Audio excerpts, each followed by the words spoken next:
Hello, Cancer. Welcome to the Plaid Sheep Oracle. We begin for you with Believe in Magic.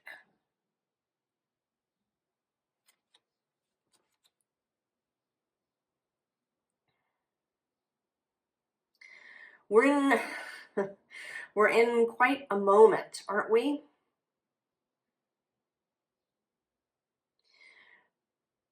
And there's a real sense for me,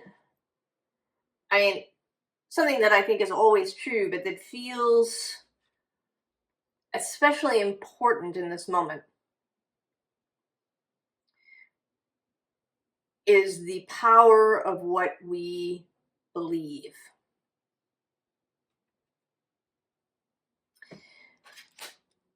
And I think each sign has its own aspects of this and how it fits together.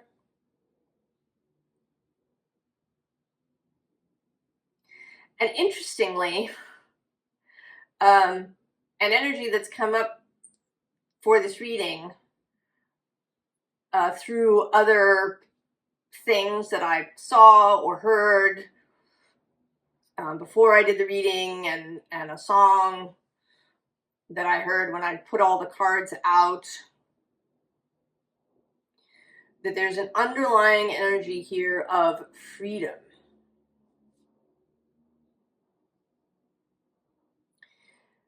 And that there is a freedom, I think, in coming home, in knowing where your home is, in having strong convictions for yourself,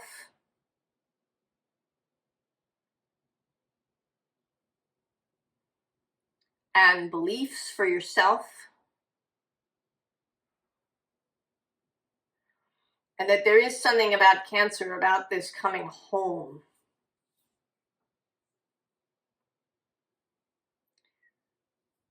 that is showing up. That's showing up as much as the storm is coming.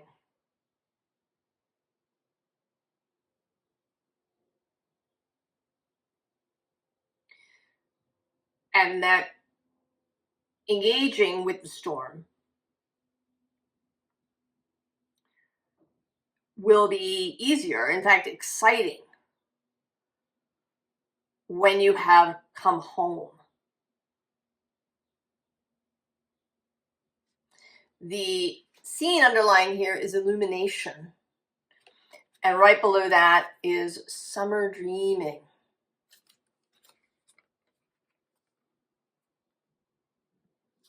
Right, an illumination, an enlightenment, tangled thoughts is below that.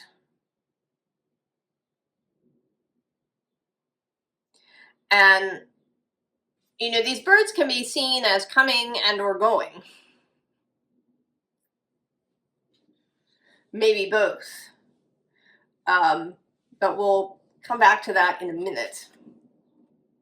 The unseen underlying is this self-support.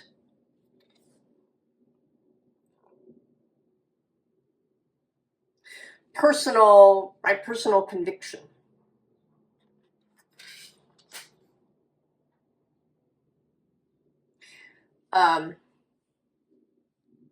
In this world that we have, that seems, you know, at least if we look at the surface of it, to have lots of diametric polarities.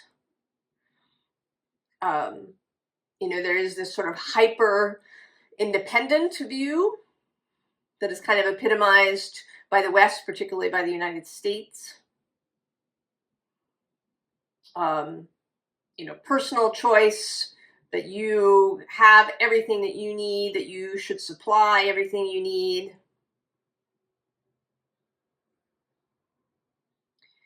And that there's a particular brand of loneliness that comes with that. And then there's the opposite that is epitomized in places like China and the East, where you can be subsumed into the group, where your own needs are seen as, you know, completely invalid at that extreme, that is all about the group. And then there can be a loneliness in that too.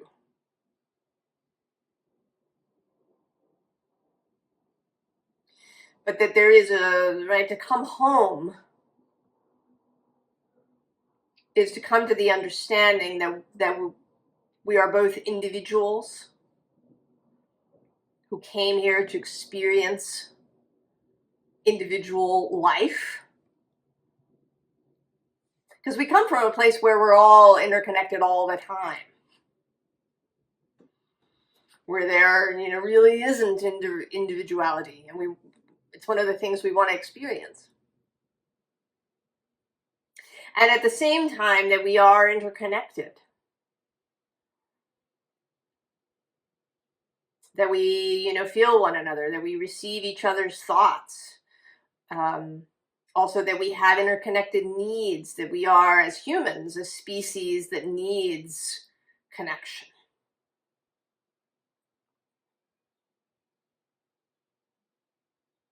And that it almost seems to me like this whole human enterprise is a kind of dynamic equilibrium between these things and discovering that. Seeing our interconnectedness and then also understanding our own ability to act in the world individually.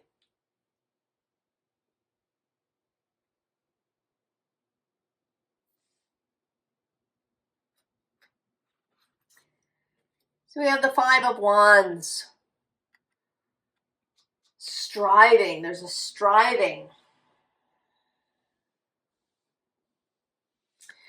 And it can be, you know, the figures here don't seem to really be in conflict. They're not working together particularly well. But they're also not, you know, this person isn't trying to pull this person down. But neither is this person giving this one a hand up. It's almost, you know, as if they don't see one another. You know, that for this person, this leg of this is just, you know, another wand.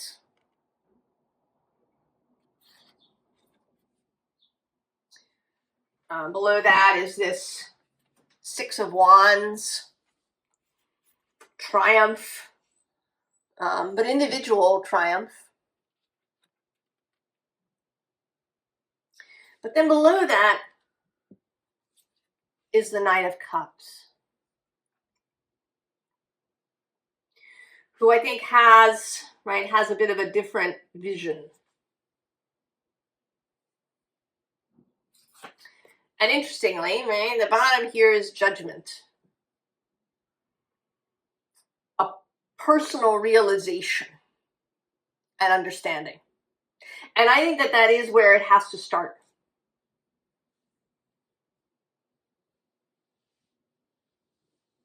That changes do begin on the individual level. You may be influenced by society. You know, this idea of the tipping point, that if enough people embrace something that, you know, then suddenly everybody will want to.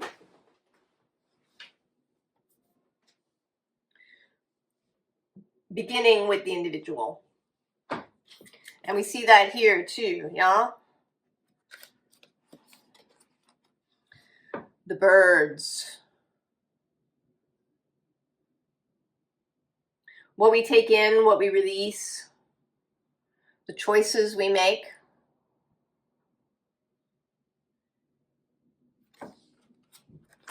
The building of a philosophy. And there is also this coming home. You know, the birds that you really feel belong, and then the birds that don't.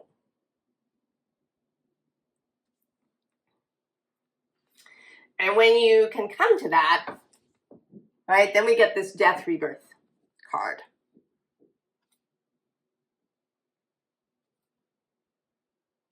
And in this card in particular, there's this, right, this idea of the vision, right, the guiding star, that which calls you home.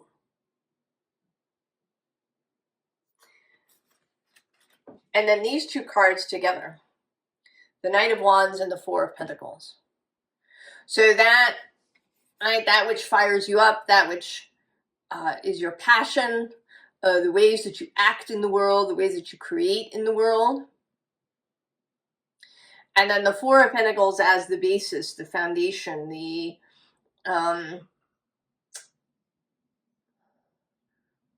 thing that kind of keeps you going. The bedrock that you stand on.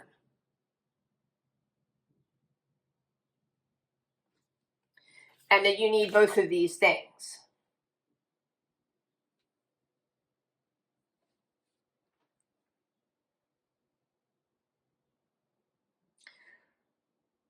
So that is the coming home.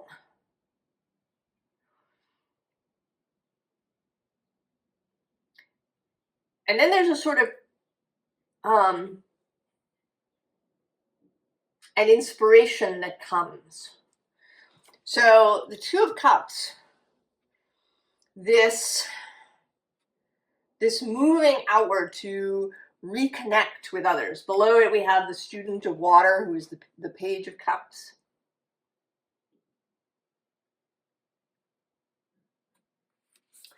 So when you've come home, there's an inclination to then reach out. Bottom here is the source of water.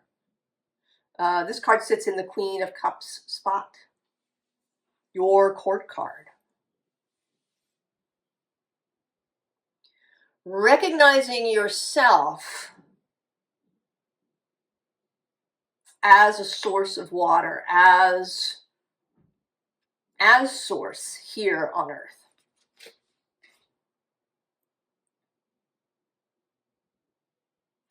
And that it's kind of this melding of you as an individual and who you are and how you are, your personality, the things that interest you, that's part of it. That's kind of one cup. And then the other cup is this connection to source.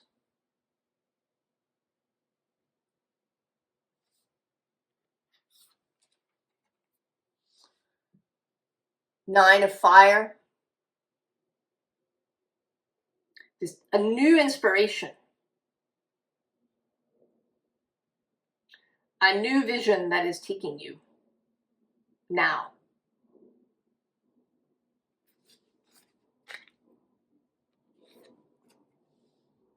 Followed by the Seer of Air.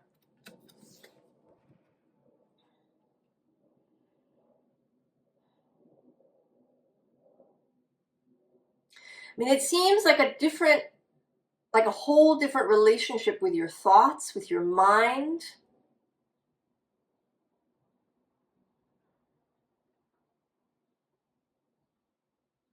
Maybe it's an understanding of your mind in a different way, an understanding of your mind as interconnected with source.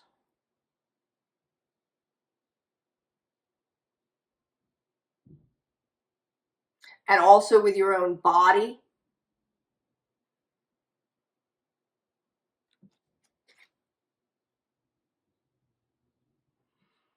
I know there's something about mind for me lately. I've been thinking about it.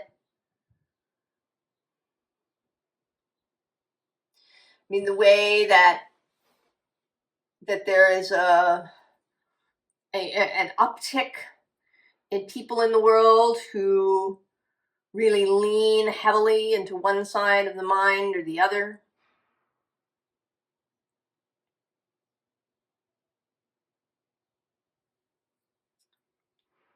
where there's an actual physical change in the side of the mind that they're not in touch with.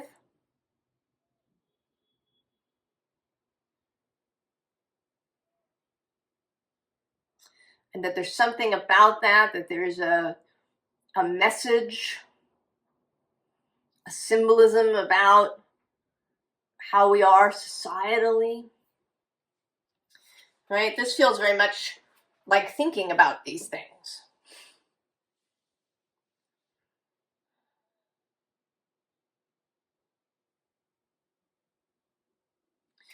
That you're finding yourself having a different relationship with other people, having a different relationship with your own mind, your body.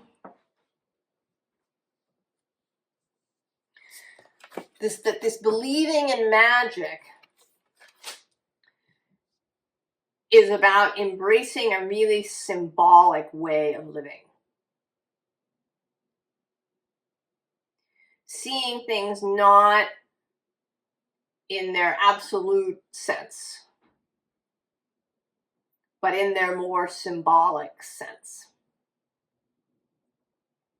And then making choices from there.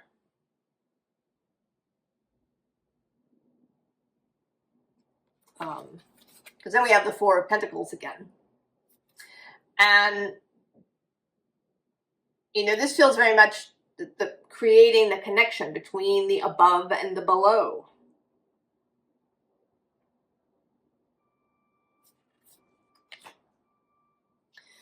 If we take Aleister Crowley's definition of magic, that it's change in accordance with the will.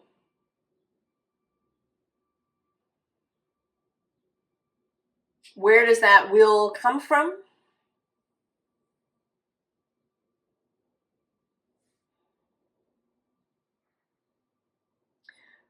You know, how do the mind and the heart and these things fit in?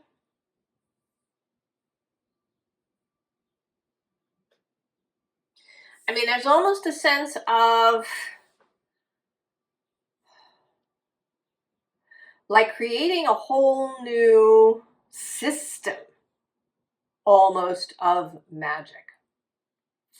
I mean, it has some things a little bit in common with maybe with chaos magic, or I don't know, but it feels like its own thing.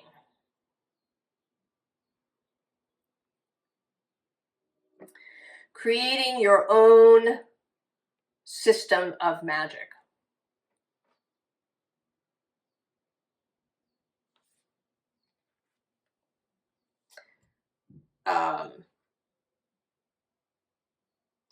And this next row seems like a little bit of the space that you live in. We have birth, rebirth again. That they're right, that things are cyclical. You, I think, are very familiar with this. The moon is your guiding planet. And the moon is certainly very obviously cyclical.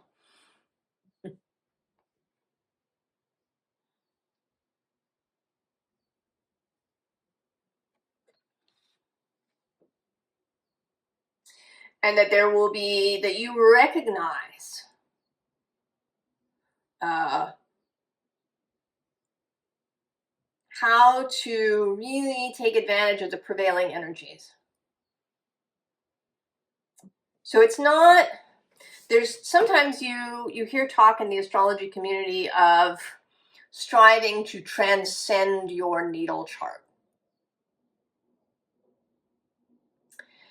And I would say that it's kind of not about that. That it's about understanding that there are many ways for energies to express themselves. And that it isn't even about necessarily transcending, astrological energies in a bigger way. but it's really learning how to lean into what's there.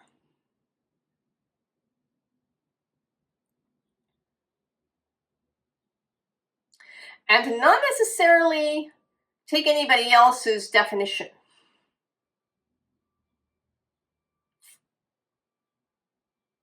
That the real individual aspect here is that you have your own relationship with the energies of the cosmos.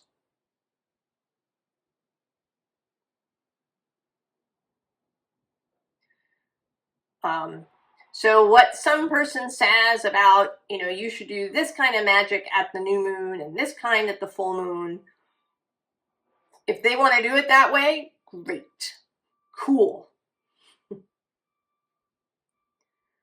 But you are going to do it your way. I mean, it may be that you don't have that definition. It may be that when it's, a new moon in Virgo, it's something, whereas a new moon in Leo is something else.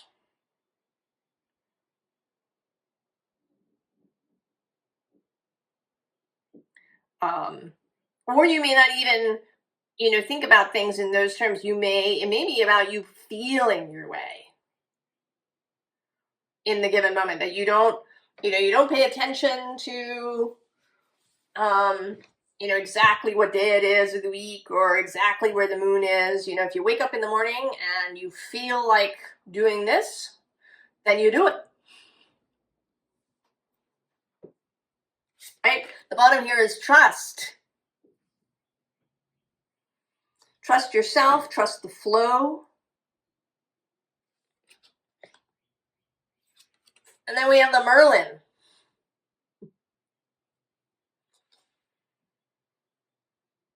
Right? The wizard, the magician.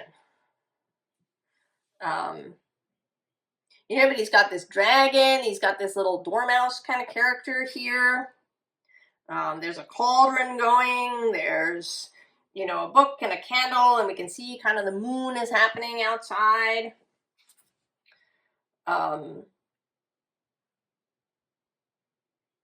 He's pretty relaxed. Right? He is at home.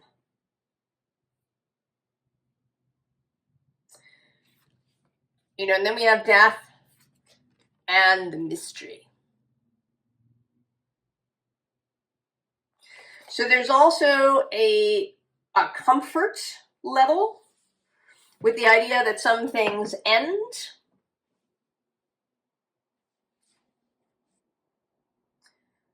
We have a comfort level. You have a comfort level with the mystery, with not knowing.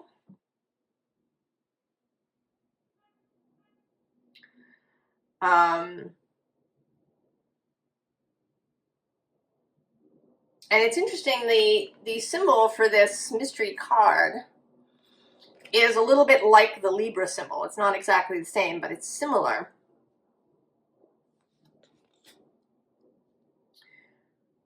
And I think of part of Libra is to be in alignment, to be in harmony with the mystery. That you don't necessarily have to know all the details.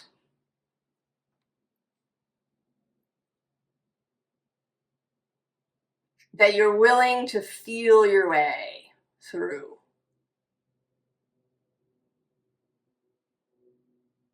And also that you're not, you're really flexible. Maybe sometimes you act in this, you wake up in the morning and you do it way. And then other times you really make a plan. And you choose your day and your time for some magical working.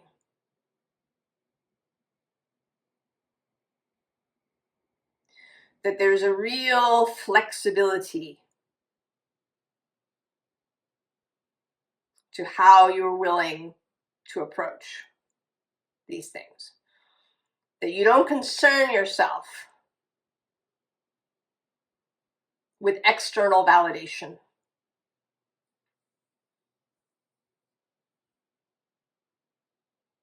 You recognize that you're part of the system. and you're interconnected and interdependent. But essentially, that's the mystery. The uncertainty here is that you cannot see all things, and you know that. When you move with this intention to be in harmony with the life force, then you don't have to sit around thinking, well, will my actions, what will my actions have? What effect will they have on this person or that person or the other thing? You are putting your trust in your wider self, in the source, in the life force, in the viriditas, in joy.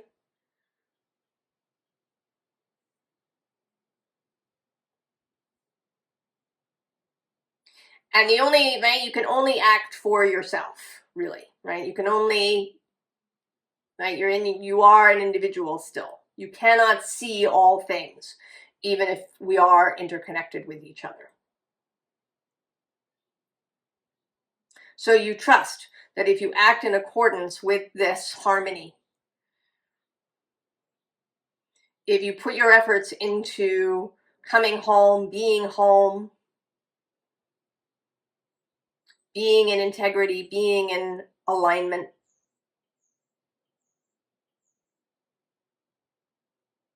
that the other stuff will kind of take care of itself.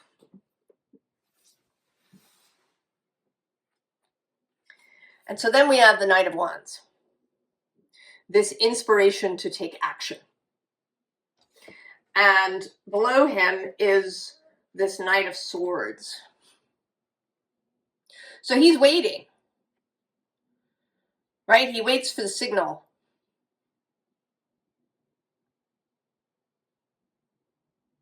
And he's not impatient. He is at ease knowing that the signal will come when it's right. The idea will come.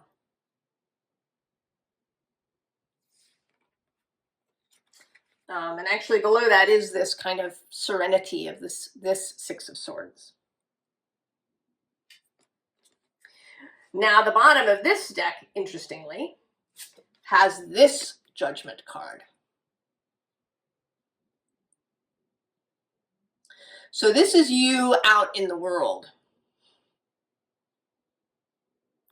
This is the effect of you.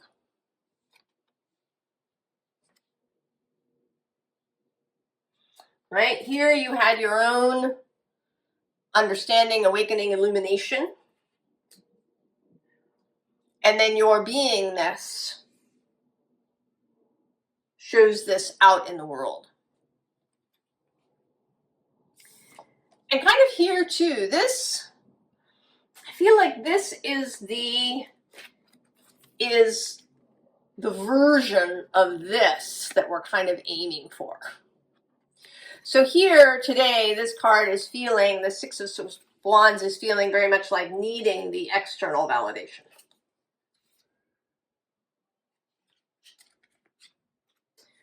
Whereas here, the Hermit does not.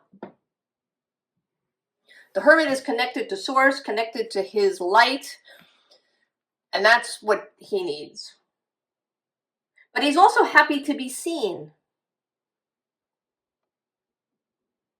He's happy to receive applause if that is what arrives. He's not averse to it. He's not, there's no false modesty here. If people come to hear what he has to say and they applaud, great. And if they, if they don't applaud, also great.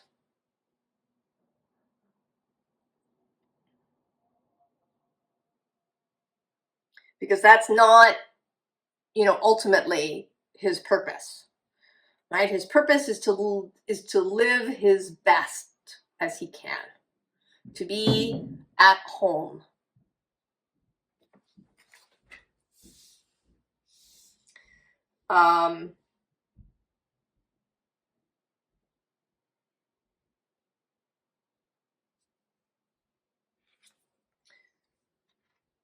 you have here this Hierophant, and this has this similar energy, right? The tree Hierophant who, you know, speaks to the birds, who is there, right, to bring the above into the below, to be the vicar, to be the conduit. But it's not about gaining an audience. He just is that. And on either side of him, we have the Three of Swords and the Five of Swords. So there's pain and grief, there's alarm, there's, you know, perhaps a mental defensiveness.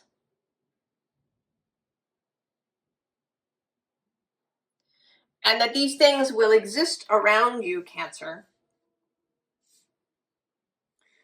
But you don't act directly on these things, probably. Although I shouldn't, right? You do what feels right. And that may or may not be to act directly on a situation.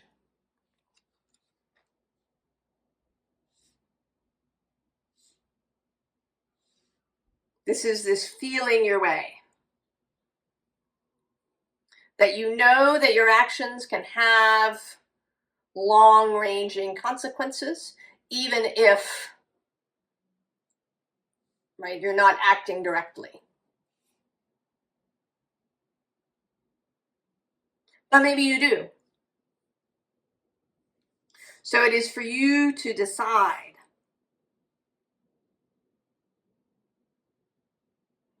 I mean, that is sort of a bit of a difference between the Hermit and the Hierophant. The Hermit is very much about this internal individual vision, this individual connection to source. And then the Hierophant is more about bringing that to others.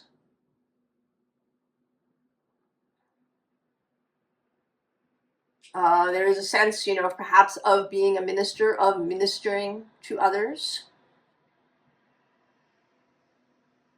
So there may be occasions when you do that. But there's still this need to keep, right, to keep your own signal clear.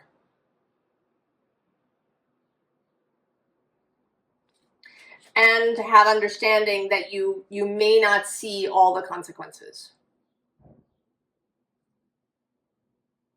Right? Choosing to act from this small, still voice within.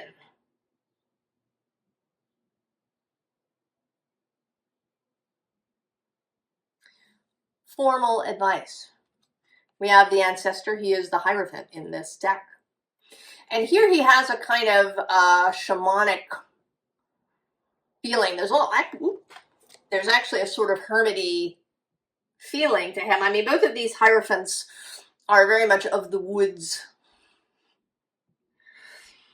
They're not necessarily the Hierophant who, you know, who has an actual congregation.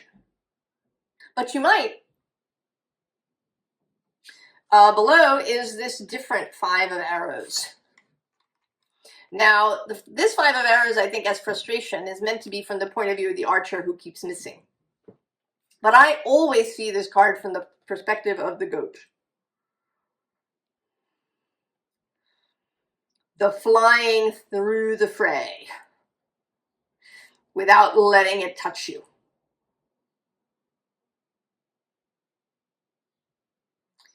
The ability to keep your own counsel, your own balance, to not be dragged, kind of, you know, to not be forced to take a side, to not feel like you must take a side. That if you take a side, it's because you choose to. Below that, we have a third appearance of death with the Journey. And also the Seer, And then I'm going to also show the Wanderer, the Fool. And then I'm going to go one more with this Three of Stones creativity, right? This connectedness.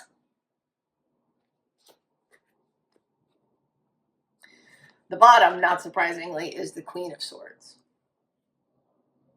Discernment, clarity, integrity, alignment.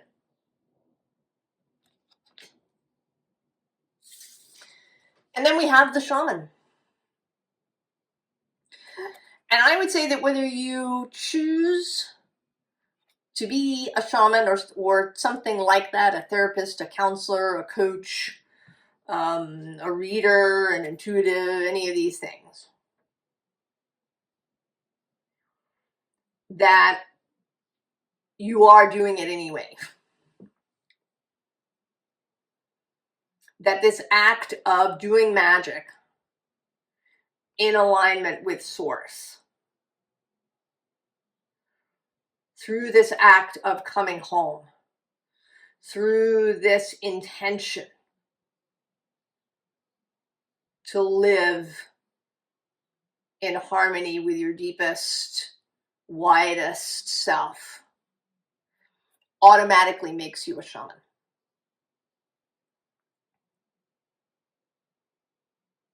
That you automatically create greater harmony of energies in your vicinity.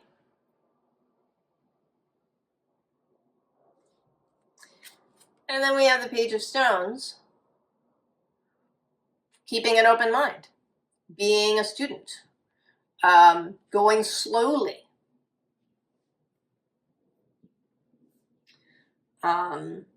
keeping the senses open.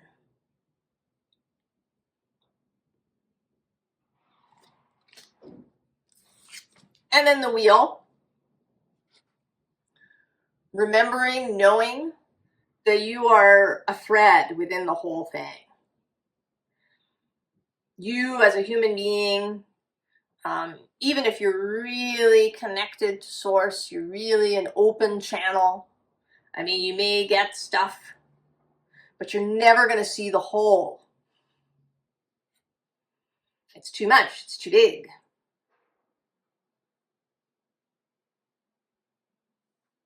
You know, and some of it is far away and none of your business, really. You know, as an individual here.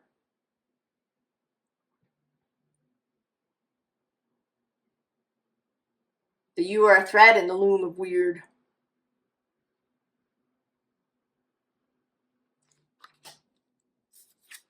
And then the Page of Bows, the Page of Wands. Pages have been coming out a lot. I mean, we've had 3 here. We've had the Wands, Stones, and here, the Student of Water. This learning energy, this openness to new ideas, the willingness to be a novice, to practice, to learn, to be filled with wonder.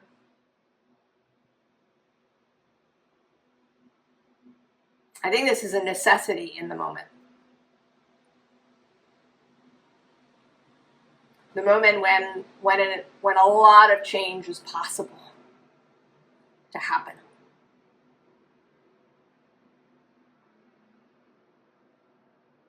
But that as individuals, we cannot see everything. We cannot see all the moving parts.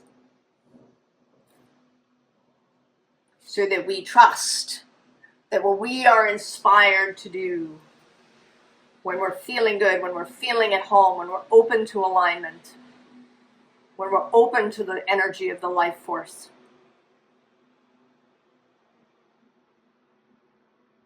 that is the way forward.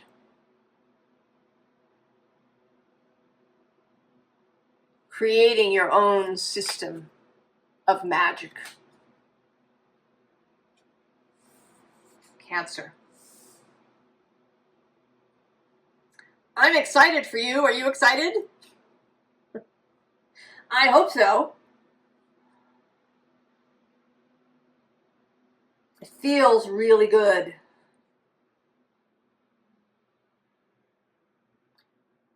I wish you the very, very best, Cancer. And I will see you next time. So long.